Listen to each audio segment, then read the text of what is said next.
PlayStation 4 or PlayStation 5 and don't know how to jailbreak it, right? In this video tutorial, I'll guide you through choosing the right jailbreak method for your console. Stay tuned.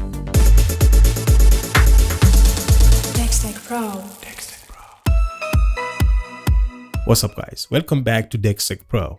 If you've been staring at your PlayStation 4 or PlayStation 5 wondering which jailbreak method actually works for my system, you're not alone.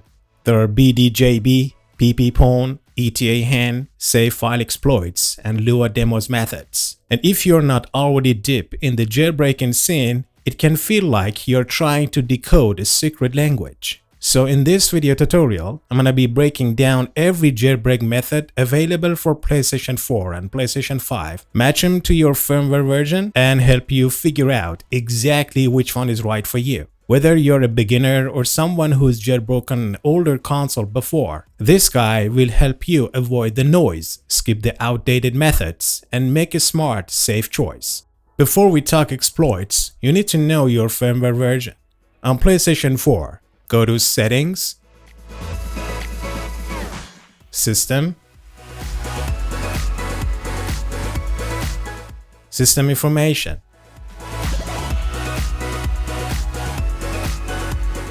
On PlayStation 5, it's Settings, System, System Software, Console Information.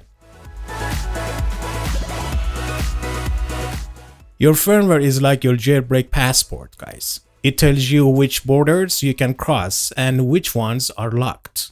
Some methods only work on older firmware. Others are designed for newer versions but require extra tools. And here is a tip, guys. Write it down, screenshot it, or even label your console if you're managing multiple systems. Because once you update, there is no going back. Sony doesn't allow downgrades and patch firmware. It means no jailbreak. Alrighty, PS4 owners, here is your roadmap. I'll walk you through each method based on your firmware and explain what it actually does. On firmware version 5.05 to 7.55, you have to use the classic WebKit plus kernel exploit, plugins, cheat menus, and game backups. Think of this as the plug-and-play jailbreak tire. Minimal risk, maximum flexibility. On firmware version 9, you want to use PS3 or lapse exploit. These require precise timing and a USB stick for payload injection. It's a bit more hands-on, but once it sticks, it's solid. Keep your payloads organized and use a dedicated USB drive. On firmware version 11, use PPPwn. It's a triple PoE-based exploit that can run on Raspberry Pi, Android with Termux, or even personal computer like using the Linux or Windows operating system. You'll be dealing with command lines and timing, but it's totally doable. Just follow the trusted guide and test your setup before launching. On firmwares 12, 12.02, use BDJB or PS2 Game Save Exploit, guys. BDJB requires a Blu-ray burner and a crafted disc. The PS2 method uses a modified save file and a compatible game. Both work on the latest firmware and are surprisingly elegant. Now, let's talk about the PlayStation 5. Jailbreaking here is newer, more experimental, but there are working methods. On firmware version 4.03 to 4.51, use the WebKit exploit with items flow. It's limited but gives access to homebrew and remote play tweaks. On firmware version 6 to 7.61, use etaHEN 2.3b with KStuff payloads. It actually supports DLC fixes, debug notifications, NVMe SSDs, and more. On firmware version 8, 8.20, same deal, guys. etaHEN still works. You will get plugin support and cheat engine access.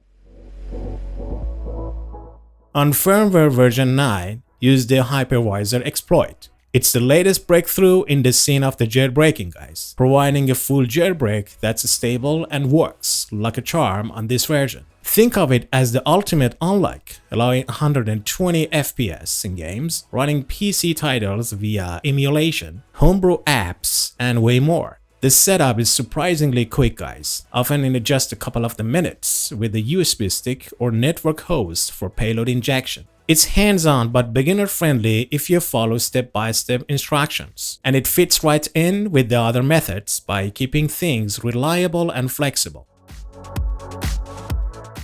On firmware 9.60 12.02, you are in experimental territory, guys. It means BDJB and Lua game demo methods are just being tested, but they're not stable yet. You gotta wait, watch the scene, or avoid updating. So you might ask, how do I choose, right? Let's break it down. First off, you gotta check your firmware. Second, ask yourself, do I want plugins or homebrew or just game backups? Third, what tools do I have? A Blu-ray burner, a Raspberry Pi, just a USB stick, or maybe just your computer? If you want stability and simplicity, go with GoldHEN on PlayStation 4 5.05, 7.55, and 9. If you're on newer firmware and don't mind setup, PPPwn or BDJB are solid. For PlayStation 5, etaHEN is the most complete jailbreak right now. Also consider your goals. Are you trying to run emulators, install homebrew apps, or just unlock debug settings? Each method has its strength, guys, so choose based on what you actually want to do.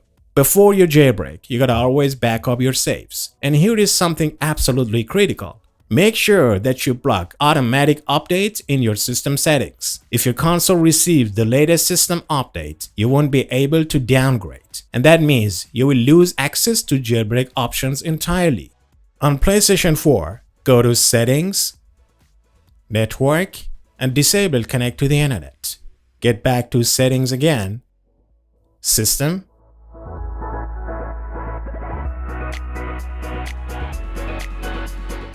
Automatic Downloads, and uncheck Featured Content, System Software Update Files, allow restart, and eventually Application Update Files. On PlayStation 5, go to Settings, Network, Settings, and disable Connect to the Internet. Then get back to Settings again, Users and Accounts,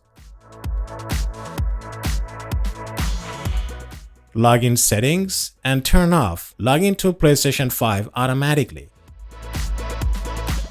Back to Settings again, System, Power Saving, Features available in rest mode, and turn off Stay Connected to the Internet, and also turn off Enable Turning on PlayStation 5 from Network. Back to Settings again, Save Data and Game, App Settings, Automatic Updates, and turn off both Auto Download and Auto Install in rest mode. These options are important to be off, guys, because once patched, there is no going back. So disable automatic updates, unplug your internet if needed, and stay locked to your current firmware until you're ready. And if this video helped you cut through the confusion, drop a like and subscribe. I've got more tutorials coming. You can watch PlayStation 4 and PlayStation 5 tutorials by clicking on playlist, and there are a lot to learn, guys. Thanks for watching and have a good one. Subscribe to DexTech Pro YouTube channel.